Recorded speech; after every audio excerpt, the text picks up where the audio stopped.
चलो यहाँ पर सवाल में दिया गया है युक्तिकरण विधि से समीकरण को क्या करना है, हल करना है। इसमें समझ लो, इसी हल से, इसी समीकरण से कोई भी समीकरण तो हम क्या करते हैं, एक्स वाई को मान हम निकाल लेंगे, है ना। तो यहाँ पर देखो सवाल में क्या दिया गया है, x प्लस वाई बराबर कितना 14 और x माइनस वाई बराबर कितना 4। इसका नियम है, पहले हम समीकरण को क्या करेंगे, अच्छा से देख लेंगे। अगर समीकरण में हम क्या देखेंगे, समीकरण में देखेंगे x y का मान निकालना होता है ना। इसमें हम ये देखेंगे किसको काटना है, पहले तुमको डिसाइड करना होगा। अगर x को काटना है तो x का मान क्या होना चाहिए, एक समान होना चाहिए, तब जाकर घट कर क्या हो जाएगा, वो 0 हो जाएगा। अगर y को काटना है तो उसका भी मान क्या होना चाहिए, एक समान होना चाहिए। कहने का मतलब y का मान 4 है तो नीचे वाला भी y का मान क्या होना चाहिए, 4 होना चाहिए। एक चीज है, हर एक चीज क्या होना चाहिए, एक समान होना चाहिए। लेकिन तुमको जो चिन्ह होता है माइनस प्लस में, उसको अल्टरनेट होना चाहिए, परिवर्तन होना चाहिए, तब जाकर वो घटेगा और तब क्या होगा, 0 होगा। एगो प्लस में एगो माइनस में, इसको समीकरण क्या मान लेंगे, एक, यह समीकरण क्या हो जाएगा 2, है ना। यहाँ समझो, यहाँ पर तो दोनों में क्या है, y में भी और x में भी।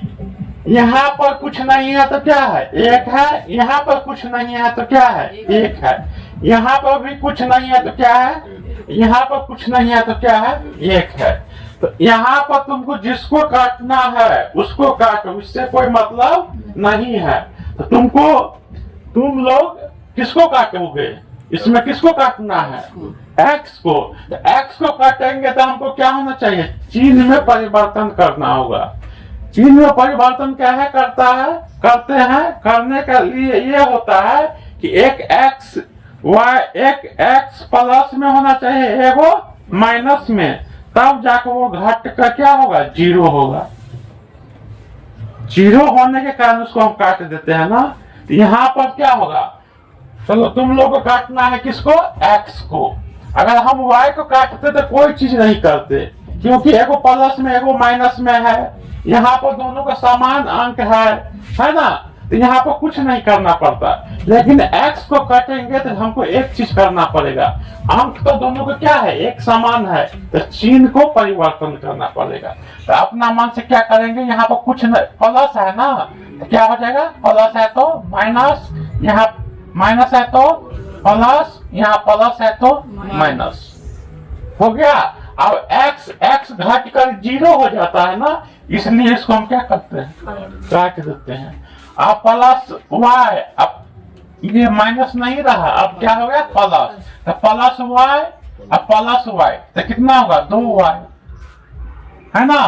अब 14 में से 4 घटा दो तो प्लस 10, अब कटेगा ना, बराबर की साइड काट रहा है तो काट लेंगे, एक नहीं कटेगा तो बटा हो जाएगा। हाँ बटा में हो जाता था, 5 दूना कितना हो जाएगा 10, इसीलिए y का मान कितना हो गया 5, y का मान आ गया ना 5। अब लिखेंगे आप किसका मान निकालना है, x को। तो